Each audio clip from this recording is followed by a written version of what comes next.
Hello and welcome into the Fog.net podcast. My name is Michael Swain, the Kansas beat writer for 24/7 Sports.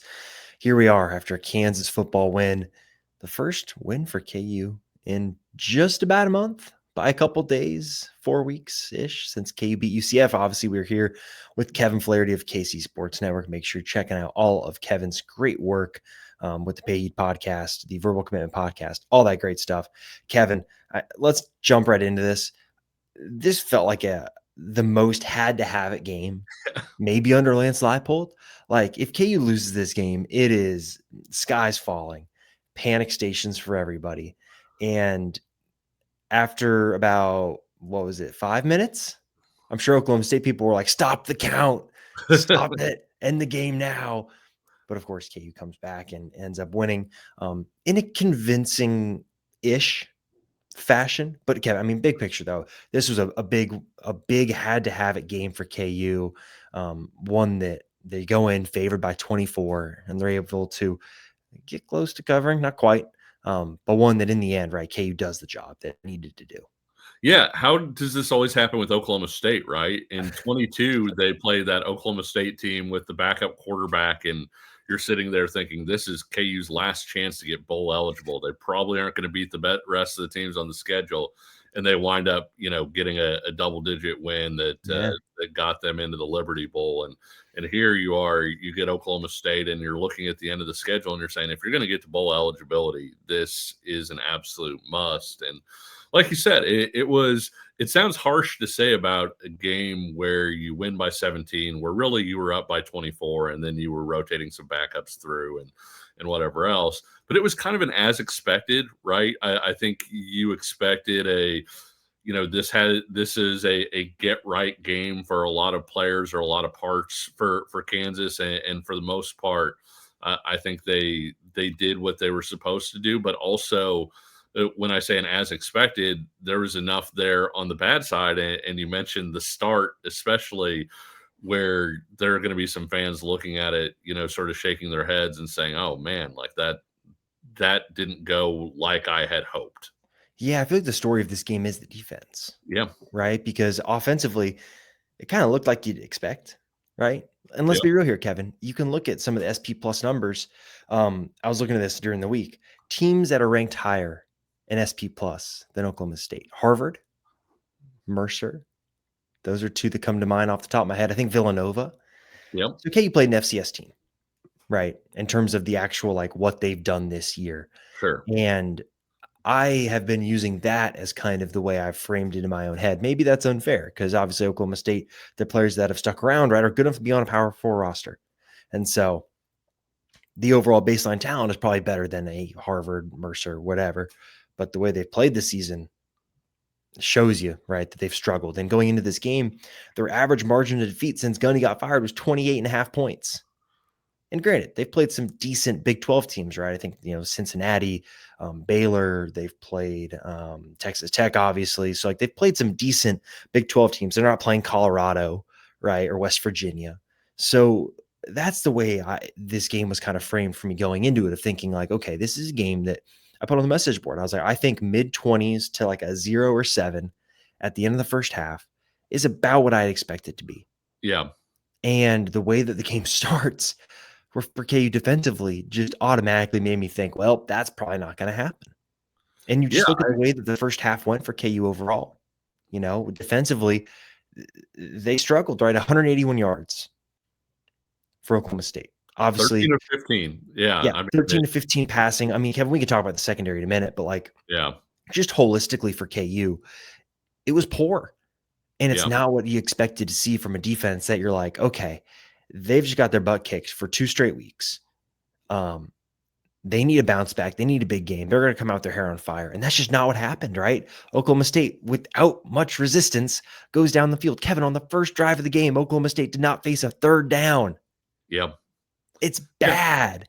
And that's the way the game starts. It's so funny because, you and I have talked about on the show how much Kansas has struggled to defend on third down.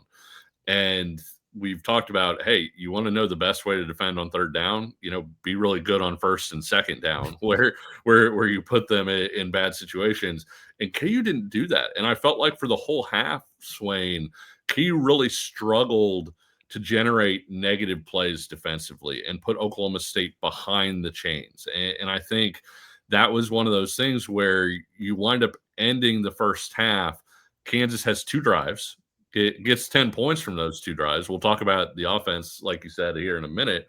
But every single drive, the 3 Oklahoma State drives and the 2 KU drives, had at least 10 plays in them. And so at that point, you're just not getting off the field. And I think that was more than, hey, Oklahoma State had 7 points. You wind up holding it in the red zone late. More than that stuff, I think it was disappointing because you wanted them to come out, generate 3 and outs. You wanted them to get off the field, and they just couldn't do it. Oklahoma State was able to really possess the ball. And when you added in how methodical Kansas was being on offense, it really quickened things up where the offense just wasn't seeing the ball. Exactly. And I mean, defensively, like for KU, it was the recipe of, okay, Oklahoma State was able to get a couple of really nice rushes, right? Not like explosive, but like gets you in a good position. And then KU just couldn't cover. Yeah. Zane Flores. And look, I remember watching Zane Flores at an Iowa State camp back when he was in high school. Like he can throw the ball well. Yeah. He's got some decent arm talent. But at the end of the day, you still look at what he's done in college, and it's not super impressive. And I think this is probably one of his best games. I've not looked at his game logs, but just looking at what he did to KU, it felt like probably one of his better games. And guys are just open. Another game, right, where guys are just open. And so KU's got to figure out something secondary-wise where they got to change something because what's going on right now isn't working when Oklahoma State's able to, like you pointed out, go 13 of 15 in the first half passing. Like, it's just one of those where you look at it, KU is unable really to generate any sort of pass rush off the edge. The guys are struggling to cover. And it's one of those where you just look at it, it's like that's not a recipe for success. And obviously later, when KU does finally get right like a stop, it's Blake Harold. Yeah. It's a defensive tackle, right? That's the one group that's been able to get a pass rush. And so for KU, like it's just in the first half, it was one of those where yes, KU goes in the half leading, but man, you're talking about 2 blocked field goals. Oklahoma State very easily could have had 13 points at minimum. And you're looking at KU going down into the half down, 10 or 13 to 10. And I know this probably sounds negative, and I don't want it to be like just a total negative bashing, but like, look, at the end of the day, Kansas needs to win one more game this year to get to a bowl game. Yeah. And if the defense is playing like this, that's not going to happen. It's funny too, because I think a lot of people have talked. I know my mentions are kind of full of it, of Kansas playing really like passive zone defense. But when you watch K-State a week ago, and I know nobody wants me to bring up K-State played zone for a lot of that game, Swain. And one of the things that they did was they carried guys into zones. The communication was good, right? If you ran a guy down the seam, the linebacker was with him down the seam until he handed him off to the safety. There was communication, there was fluidity to the zone, and it didn't look passive. There were some people who even, made comments during that game like, man, they're lining up in man-to-man and we just can't beat it. No, That's what I thought. It was zone, and it was zone that was really well played.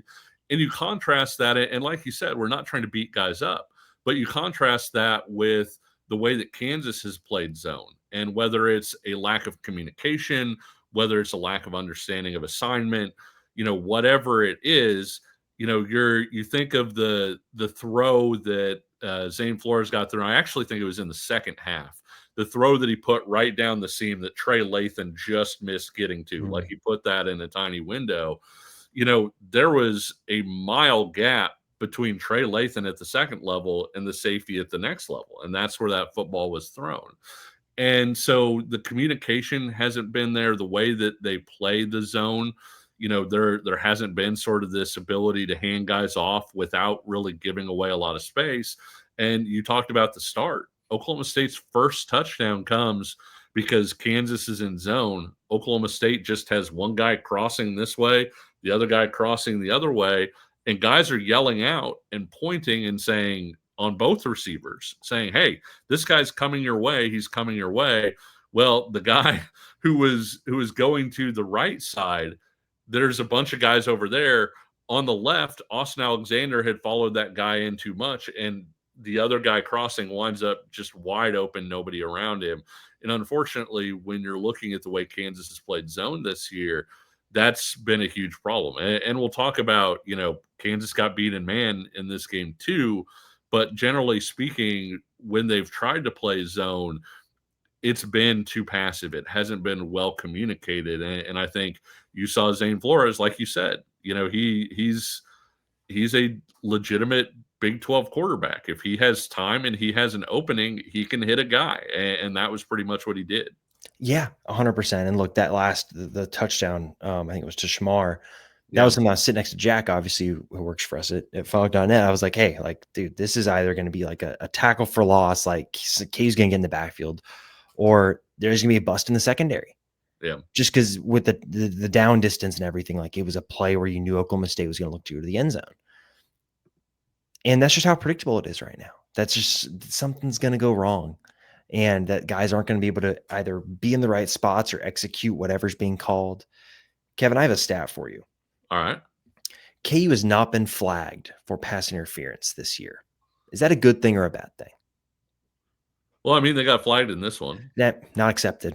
Yeah, it wasn't accepted. Yeah. That doesn't count. I'm talking about like generally speaking, no, you're absolutely right, because they haven't done a good enough job of being attached, right? Where you would even be flagged for pass interference. And that was the thing about this game, was it wasn't like Flores came out and his hair was on fire and he was generally putting the ball into tiny windows. I mean, the throw that Lathan almost got to in the second half is the one that I can remember that was like that. For the most part, Swain, he's throwing to open guys.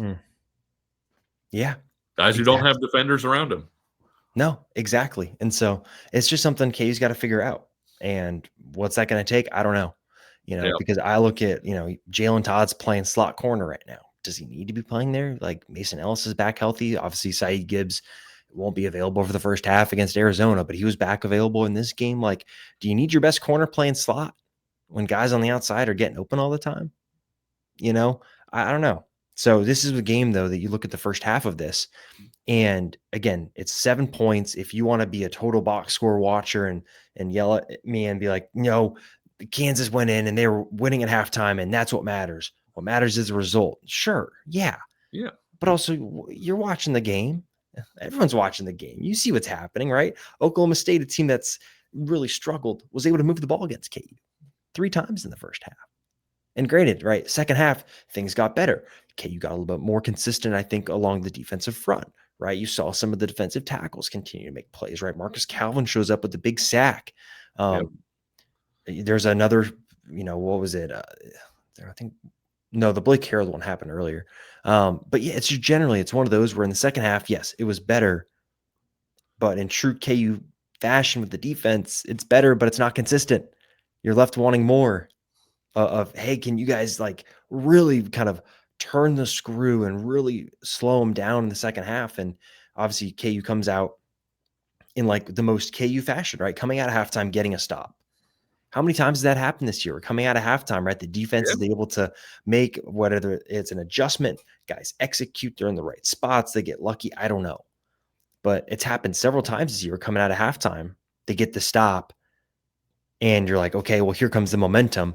And then that second drive of the second half, the other team goes and scores. And obviously that's what happens for that drive for Oklahoma State. So look, it's just one of these situations for the defense where they got to find a way. You just got to find a way, whether that's forcing turnovers, which KU really hasn't done outside of the strip sacks that KU's been able to force. The guys aren't close. And that's why I bring up the pass interference thing, because it just shows you, at least in my opinion, that the guys aren't close. Yeah. Right. If you're draped over them and, like there have been a couple really nice plays. I think about Austin Alexander against UCF. Like, could that have been pass interference? Maybe. But it's just an example of like, if you're called for PI, yeah, it's not great, but it shows you your corners are on their butt. They're there to make a play. And it just doesn't feel like that's the case for KU right now. So they've got to find a way to either get after the quarterback more consistently, which they're not really doing with the defensive ends. It's really defensive tackles or Bengali or Trey Lathan coming on a blitz. Yep. They got to get more pass rush somehow. They've got to figure it out in the secondary, and they got to be more consistent against the run. Other than that, though, things are great. No, and it's a point well made, because like if you look at in basketball, right? If you look at a guy who has a low foul count, like over the course of a season, like, hey, this guy's only committing 1 foul a game. I guarantee you that guy's a crappy defender. Like you aren't a good defender who is consistently defending your guy, and you're only committing 1 foul a game. It doesn't happen. You get some stuff just by being in proximity, by being physical, by doing the different things. And yeah, to your point, they haven't been close enough to generate turnovers in the passing game. They haven't been close enough to commit penalties really in the passing game for the most part. And even to your point, the Austin Alexander play, he gets flagged for pass interference. Guy still catches football. Exactly. And so I'm pulling up this chart here just to show you how kind of the ebb and flow of the game, right, that I was talking about, where you get to kind of play 32. Well, for Oklahoma State, that's their third drive of the game, right? Because they had a 10-play drive, 14-play drive, and then there's a 12-play drive where KU obviously gets a stop at the end. Then there's the punt, which is where you see kind of that lull with the black line, right? And it's just that's the Kansas defense this year, where there are really good points in the game where you see it and you see the vision and how it could look if, I don't know. Is it coaching? Is it players? I don't think it's players, because I can look up and down this team right now. Bengali Kamara was a starter at Pitt, right? Yeah, he misses tackles. Crazy stat. He has the 7th most missed tackles of any player in college football. That's not great, but still a guy you can rely on. Trey Lathan, West Virginia, relied upon. Lyric Rawls, I think, has been solid. Taylor Davis has been solid. You look on the defensive line, right? KU's defensive tackles are a good group. Justice Finkley can contribute. Like, KU has a I think, not a top level Big 12 defense in terms of personnel, but like, it's fine. Yeah. And yet it's a defense right now that's just struggling to find any sort of consistency. And so I don't know if that comes back to coaching, right? DK McDonald comes in every week and talks about, it comes down to us teaching it better and us coaching it better. Okay, well then I'll believe you and I'll say it's on the coaches. Yeah. Right? They got to figure it out and find a way to get guys more consistently in the right spots to make plays. Because again, those points in the game where you see it work, it gives you the thought that, okay, that's what the vision is. But the fact that it's not coming consistently, I think, is the big concern. Yeah, I would agree with that. And I think that Kansas has shown that they can stop the run when the team can't throw the ball, or whatever, or when they really concentrate on the run, but then they struggle to defend the pass when they do that.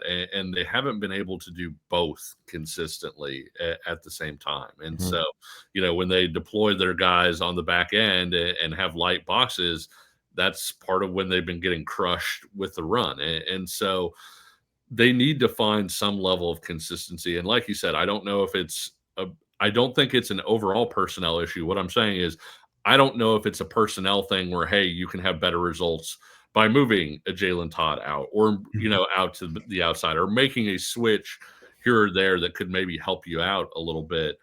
But whatever they do, they need to find a way to do it, because you've got Arizona, who's had some offensive success this year. You've got Iowa State with Rocco Beck, pretty solid group of wide receivers and tight ends there that he can throw to. And then you're ending the year with Utah, who's starting to look like one of the Big 12's best teams. And so you don't have a lot of time to figure it out. But if you're wanting to go to a bowl, somewhere in there, you're going to have to find some consistency and be able to generate some stops, because the offense was outstanding in this game. And you have to give the offense some semblance of help. You can't just be out there saying, hey, we got one stop, like, please go score, because if you don't, we're in trouble. Yeah, it's not 2020, and that's the thing about it. Like, so much of this year defensively, if you look at like the stats and the amount of times KU's given up X amount of yard marker, yardage, like counting stats, it's very 2022. Yep. In 2022, it was all about the offense. Can you go put 40 on them? And if you can, you're going to win or have a chance to. And if not, you're going to be in a close game. And that's just been the case for KU this year. And so, all right, that's enough defense bagging, because I don't want this to be a negative total bash fest, but it's one of those situations again where Oklahoma State stinks. And the fact that they were able to put up 300 yards of offense in this game when it was a low possession game is what's, I think, a little concerning. And then the fact, right, you can look at like the yards per play, 5.1, right? It's not good. But when you compare it to KU at 5.9, like it's just one of those where it's like the margin of it all, wasn't super wide. And again, I bring up the success rate stuff pretty much even there. We'll see what the other charts that are out there show this week. Okay. Offensively, Kevin, is 10 points and a half a slow start? That was a question that was asked to Lance Leipold, and I kind of chuckled at it. Did Kansas have a really slow first half? Was Kansas offense bad in the first half? No. I mean, if you score 5 points a drive, aren't you one of the best offenses in the country? Yes. Yeah. So I mean, you have the ball twice. You wind up getting a field goal on the first drive, and obviously you wouldn't like to get a field goal. You'd like to get a touchdown. But Swain, that was the only actual drive they had where they didn't score a touchdown. At the very end of the game, they got into victory formation. That doesn't count. But in every other drive, they scored a touchdown. And the one drive they didn't score a touchdown was the very first drive they got a field goal. So, yeah, the offense was terrific in this one. And you showed the success rate and the rushing, EPA and all of those things. That was the thing that really stood out in this one. Because I've had a few people say to me, "Oh, Jalen was rough," and Jalen started off a little rough. I thought Jalen played well in the second half. He was 6 of 7, I think, in the second half before they basically just stopped throwing the ball. 6 of 7 with 2 touchdowns in the second half. But overall, like, how do you find blame with the offense in this one? And I want to start with one group here, Swain, because one, KU started off the game putting a sixth of these guys on the field. But two, this is a group that's gotten a lot of criticism, and I think fairly so at sometimes because they haven't been able to find consistently. To me, this is an offensive line game, and I thought those guys really came out, did what they were supposed to, and a lot of people will say, oh, it's Oklahoma State, it's Oklahoma State. Oklahoma State's offense was really bad. Oklahoma State's front seven, not so bad. Actually held Texas Tech under 100 yards rushing last week. That was a group that actually has some ability, has a few guys in it, and Kansas went out and basically ran the ball like it wanted to the entire game. Yeah. Well, and the funny part is that Clint Bowen, former secondary coach, all of a sudden fixes the front seven and the run defense when he becomes the play caller. That is funny to me, but like they were legit. It's like 105 yards a game or 170 yards a game they're allowing on the ground going into this game. Yeah. And obviously KU comes out and posts over, I think 230 is the final number. Like the offensive line did a very good job. And like Calvin Clements graded out really well. If you go look at the Pro Football Focus grades that we have on fog.net, like it was his best grade of the year. Like he had a good game. He blocked on the move really well in this game. And that's something that, I know you and I go back and we do our rewatch. That's something that, seems like he struggles with a lot of times is he'll get out on the move. He'll sort of have a guy in his sights and he won't get solid contact on that guy, right? He'll go to one side or the other. That's been one of his struggles. I thought this was as good as Calvin has looked all year, if not in his entire KU career. And he made a few blocks on the move, like pulling and doing different things like that, where he was in space and he was making sort of the thumping contact that you want to see from a pulling guy. So great outcome for Calvin. Yeah, exactly. And like KU did a very good job. And I'll tell you what, like Daniel Highshaw, I thought had as much juice running the ball in terms of like the initial burst and speed that he showed. Honestly, maybe since pre-dislocated hip in 22.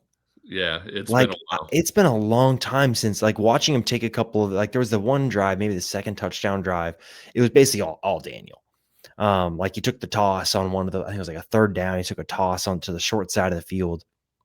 And like just the way he hit the hole on that one. And there are a couple other times where you watch him just run. And I'm thinking up in the press box, like, man, this is about as fast as I've seen Daniel move in a while. Yeah. And then obviously Le'Shawn comes in and he does some nice stuff. 10 straight carries was just hilarious. Yeah. I don't ever remember seeing that or hearing about that from a player, so that was certainly something. But yeah, it was a game for KU's rushing attack to finally click, and it helps that you've got Le'Shawn getting healthier. You got Daniel, like I said, looking healthy. Someone like Calvin, who's had his ups and downs, finally, I think, looking really good. And I just think generally it was a very positive performance for KU running the ball. And that's going to be really important going forward, Kevin, because like we said, the defense has struggled. How do you help out the defense? It's by having some of these longer drives where you can control the clock, control the flow, let the defense get some rest, and let them go out there and play a little bit faster. And so I just think this is a super positive game. And obviously now you got to continue it, going into Arizona. And Arizona's run defense actually hasn't been that great this year. But it's one of those where you can look at it from a personnel standpoint, Daniel Le'Shawn. You can look at it from a blocking standpoint, right? The offensive line. And the numbers at the end of the day line up with the eye test, right? You put up, again, 230 yards rushing. You average 6 yards a carry. Like, it's positive, especially for a team that struggled to run the ball against teams that even had bad run defenses. Yeah, yeah. It was funny too, because coming out of the K-State game, I think I was wondering, okay, what's Kansas going to be good at offensively now? Because Kansas State and Texas Tech, both of those teams kind of stopped Kansas from being the sort of passing team that Kansas wants to be and generate explosives in the passing game. Kansas wasn't able to run the ball super effectively, efficiently in either game. And so you say, okay, what are you going to be good at? What are you going to hang your hat on? Are you going to be a consistent running team? Are you going to generate explosives in the passing game? If Kansas is going to win games the rest of the season, you have to find something that you're going to do well. And I think the two play off of each other. When you run the ball like this, it's going to give you a chance to strike down the field a little bit better. But they came into this thing on a mission to run the ball and did extremely well. You have Nolan Gorska out there at tight end at times. It was the first they did it on the first play. Did a few other times. One of the ones that they did was the Le'Shawn Williams fourth down carry that he broke. Nolan Gorska was out there at tight end as well. And so I would expect that to maybe be something that you continue to carry over without Carson Brune out there. Obviously, he's probably their best blocking tight end. And when you look at sort of what they're able to do in the running game with all of those guys, I do want to ask you a question, actually. I'll go there. At what point during the Le'Shawn Williams 10 carry drive did you start actually watching to be like, okay, is Le'Shawn going to get the next one? Because I feel like in our group, we noticed at about the sixth carry, man, that's 6 in a row. Do you think he's going to get it a seventh time? But and then they kept on giving him the ball. Yeah, it would have been after it was after the 4th and 1. Yeah. Where that was the one where I was like, okay, Le'Shawn's out there again. For the actual 4th down play. I was like, dang, he's been out there for a minute. And I hadn't clocked it had been consecutive 6 at that point. Yeah, sure. And so it was a 4th down. I was like, he's out there again. And then once that happened, I was like, because also I think what happened, maybe it was a previous drive, but I think Daniel took a touchdown that maybe should have gone to Le'Shawn. Yeah. And I in my head, I was like, so they're really working to make sure Le'Shawn feels the love after Hishaw got the second touchdown. That after, I think Le'Shawn had a good run on that drive. Maybe it was. But yeah, that was wild. I asked Leipold about it. He said that during the game, he told Zabrowski, at some point he hadn't run the ball twice in a row. And he had told him, you're allowed to run the ball 2 times in a row. And so you got 10 times in a row or whatever it was. Yeah, 10. But we've talked about too, I think it was 23, right? Where it felt like you and I were talking every week where KU was having the kind of drives that you want to close out games. That happened that BYU game, right? And a few other UCF games in there.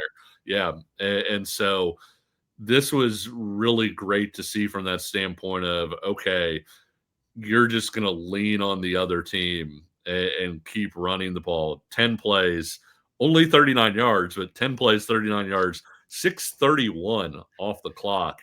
when you're trying to sort of grind out a game and strangle out the other team, I mean, that's the best possible outcome right there. Yeah, it was. It was. As for Jalen, what'd you think about the way he played? I thought early he seemed like he had happy feet like a guy who'd been sacked 12 times in his previous 2 games. And I thought he made some and Jalen's always got some motion stuff, right? Like he's not a classic, I'm going to give you great teaching tape as a Mhm. thrower of, my foot is here, I'm planting, I'm doing this.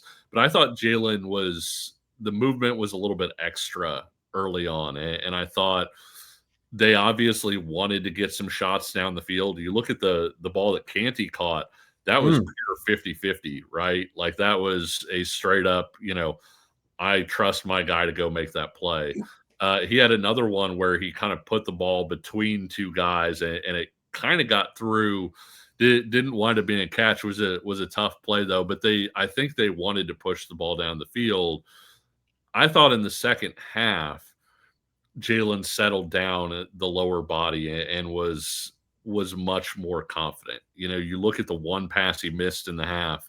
That was when he kind of scrambled out a little bit, put the ball on Emmanuel Henderson, who, you oh, know, yeah. yeah, couldn't quite drag the foot or whatever. Like he gave him a chance, and that was the only incompletion. You look at the third down that he had to Emmanuel Henderson on the slant. Like Mm, he planted and threw that ball with a lot of confidence. You look at the ball that he threw to Leighton Cure down the field. He saw Leighton late. I think all of us in the press box were seeing Leighton run kind of wide open across the middle, like you got a guy, you got a guy, and he saw it, he threw it late, but the ball was right where it needed to be. And, mm. and then you look at the fact that hey, he wound up, you know, the ball to Henderson that he couldn't quite drag his foot on. You have the little like pop pass to Bowden Gruen for the touchdown. But then you also have the back shoulder to Canty for the touchdown where he put that ball exactly where it needed to be. And so I thought Jalen's performance was uneven, but I thought in the first half, he looked like a guy that was maybe expecting to be dealing with pressure, and the offensive line did a really good job of keeping guys off of him. In the second half, he performed pretty confidently and looked a lot more like Jalen, I think. Yeah, I'd agree with uneven. It was one of those where, man, there were a couple times in the first half where Yeah. KU was coming our direction, and like Cam Pickett was just wide open. Yeah. And there was 2 or 3 times, and there was one of them. I think Jalen threw the fade to Emmanuel on the far sideline, and Yeah. Pickett was wide open on a post over the middle of the field. I was like in the press box, like, "Oh, Cam's open.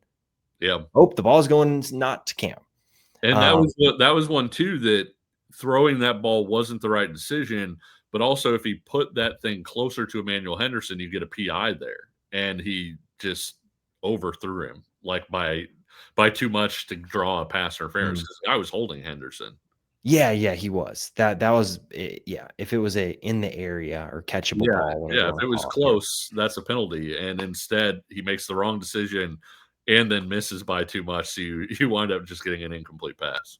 exactly. So yeah, it was one of those where yeah, I agree. He grew into the game, I think, as the protection kind of got better. And look, Arizona, looking ahead to next week, man, their secondary and their pass defense is elite, like top Yeah, 10 elite.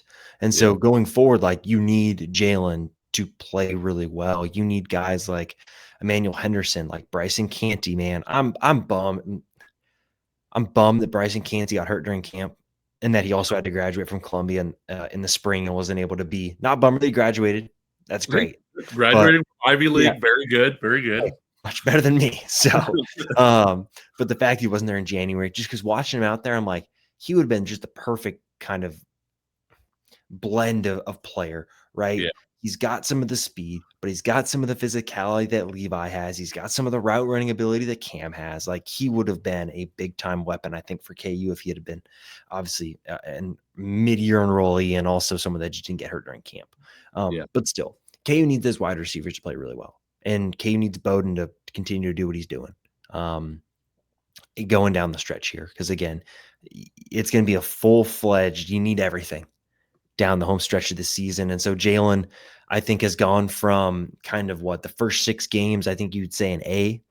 level to I think kind of over the last, kind of Texas Tech, K-State, C minus, to I think this game was like C plus, B minus, B, Yep. if you want to be generous. KU needs the A level Jalen to Yeah. end the year. And if they get that, hey man, KU's going to put up points.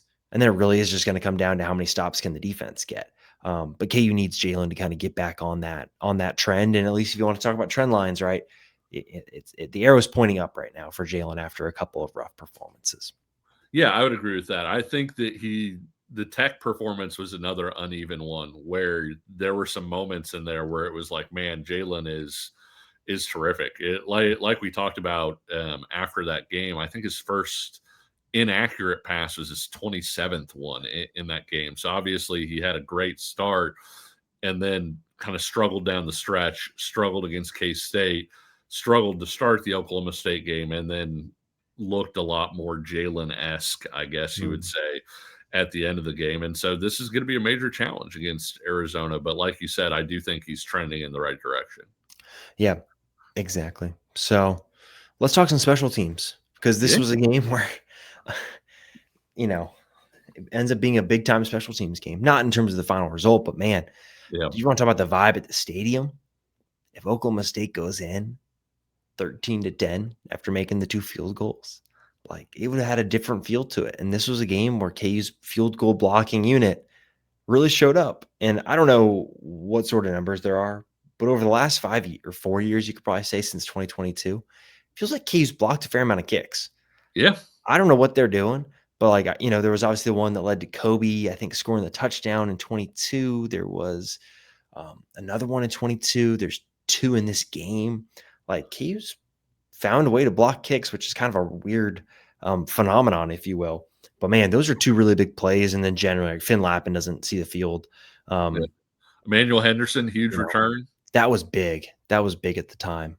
Yeah, and then you wind up continually having you wind up getting a record set by Laith Marjan Mhm. hitting his 12th straight.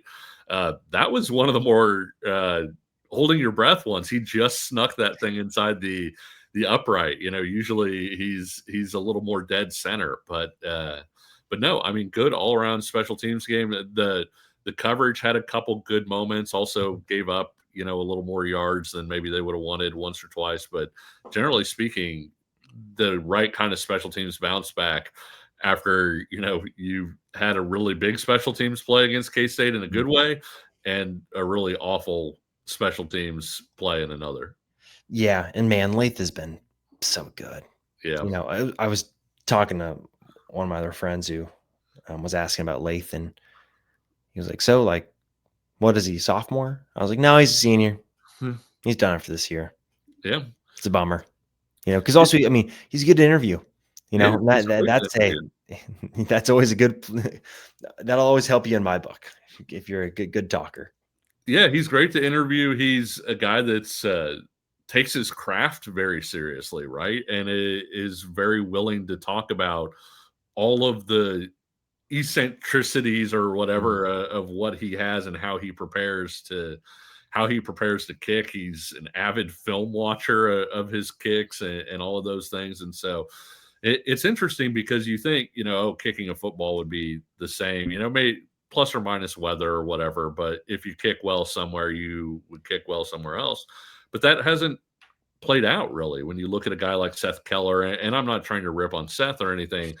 I'm just saying Lath has been exactly as advertised, maybe even better than advertised in terms of what you wanted to go out and get.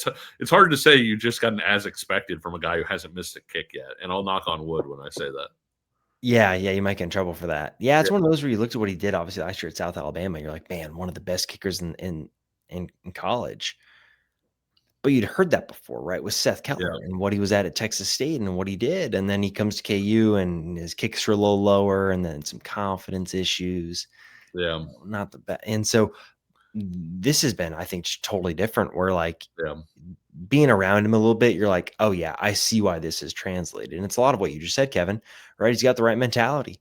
the Yeah. right approach. And so that's really worked out well. I don't think KU could have imagined anything close to this for what he's been and how much of a weapon he's been.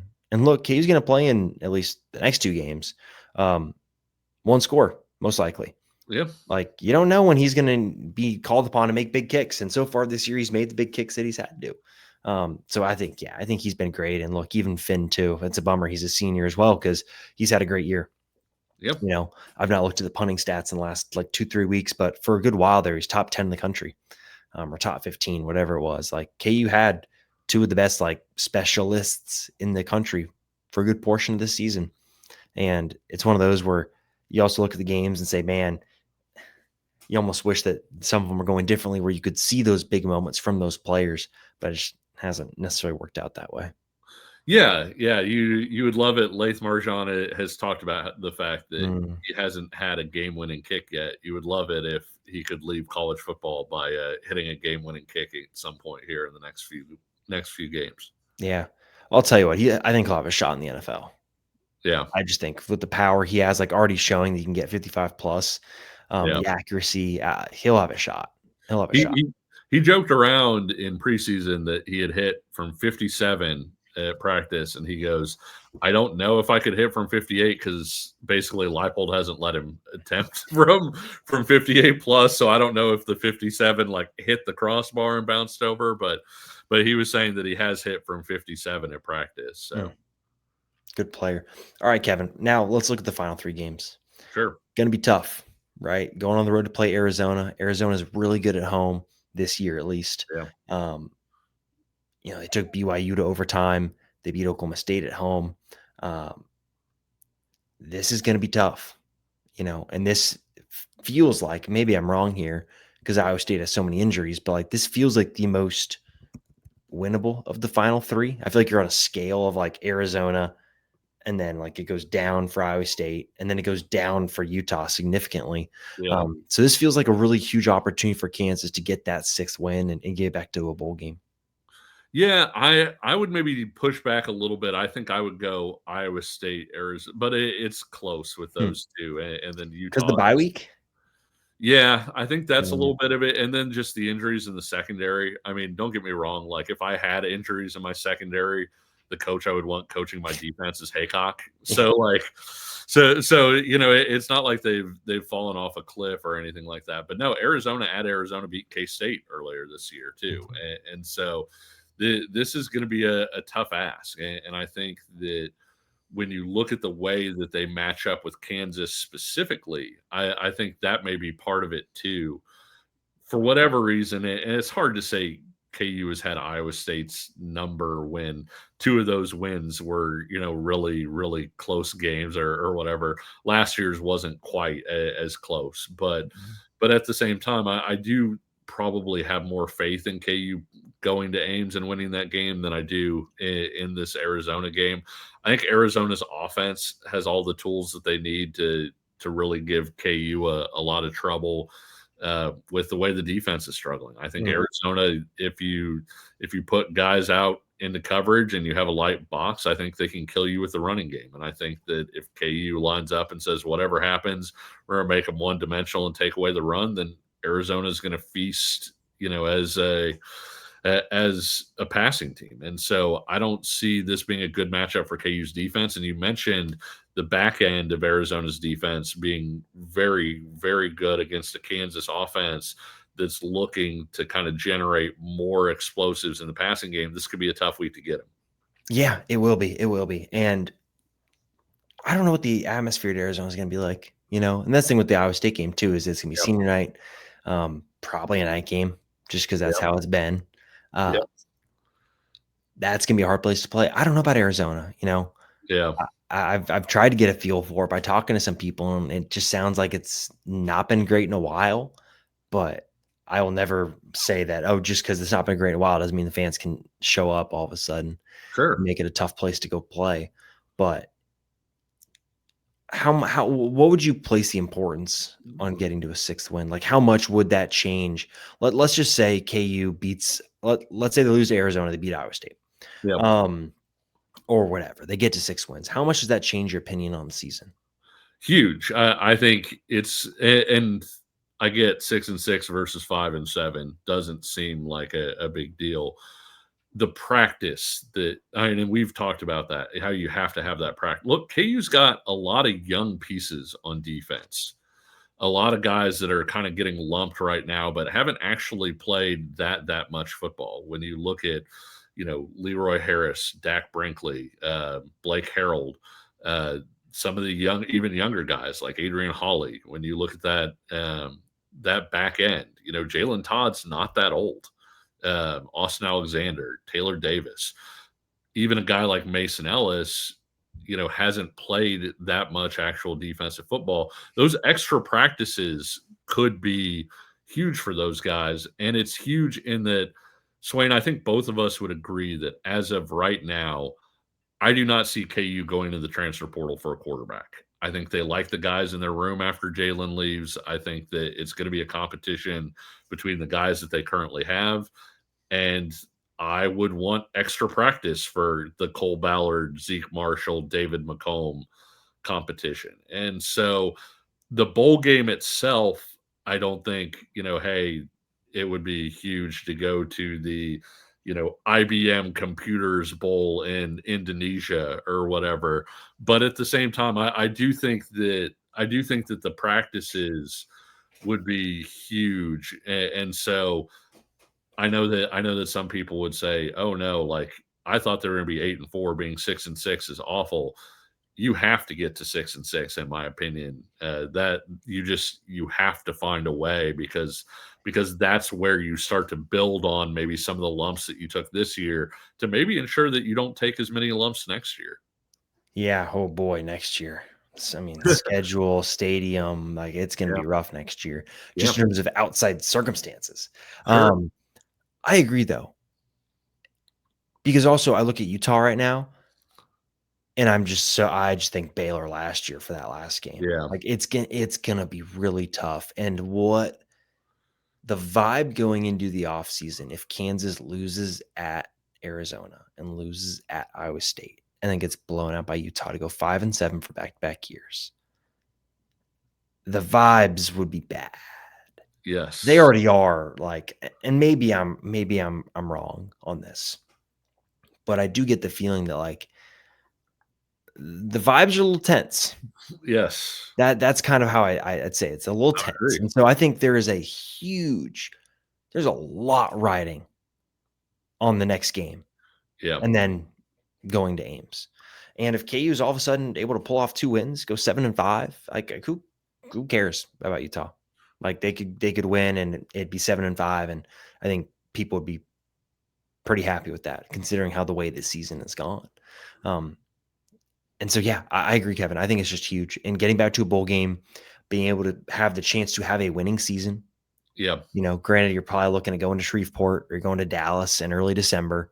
It's not going to be sexy, but it's one of those where getting some of the practices and then just being able to say, look, you went back to a bowl game, because that's not been something that's been done super frequently over the last 15 years. Three bowls in 4 years, looks pretty good when you're out on the recruiting trail to say to people, hey, we've had some staying power. We've done this with different rosters. When you look at the roster reset you had Mm, this year, that's something that you could bring up to transfers. Say, hey, we had a whole bunch of transfers play a big role in our program, and here's where we got despite graduating all the seniors that we did. mm. And so I think all of that is really big. And an added factor with the Utah thing is it's a Black Friday game. You get one less day to prepare for maybe the most physical team in the Big 12, certainly one of the most physical teams in the Big 12.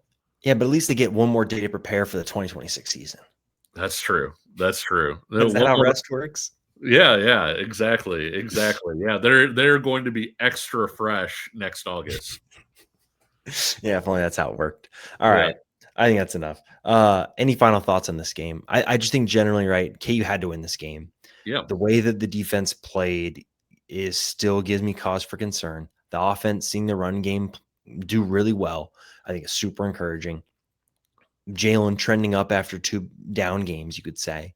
I think there is encouraging stuff from this game, but it's still one of those where the same questions you might have had going in about the defense, I think you still have them coming out.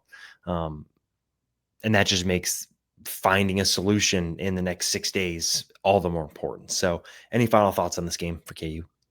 No, I thought they did a good job of closing things out, right, and making it 24, and then they were able to kind of rotate some guys through. They did wind up giving up a touchdown drive late, but the offense, like you said, I mean, you can't ask for better offense than to score on every drive and score touchdowns on all but one drive, basically. And it was great to see the running game find the success that they did, just because there have been times this year where it's felt like there was too much on Jalen Daniels. And Lance even said that at his press conference, where he said, on one hand, did we put too much on Jalen heading into K-State? Maybe, but he's been that guy for us where we felt like we could do that. But the number one thing that could help Jalen out is having that run game where all of a sudden it's not all on Jalen, where you're putting him into situations that aren't 3rd and 12 and you're running the ball more effectively.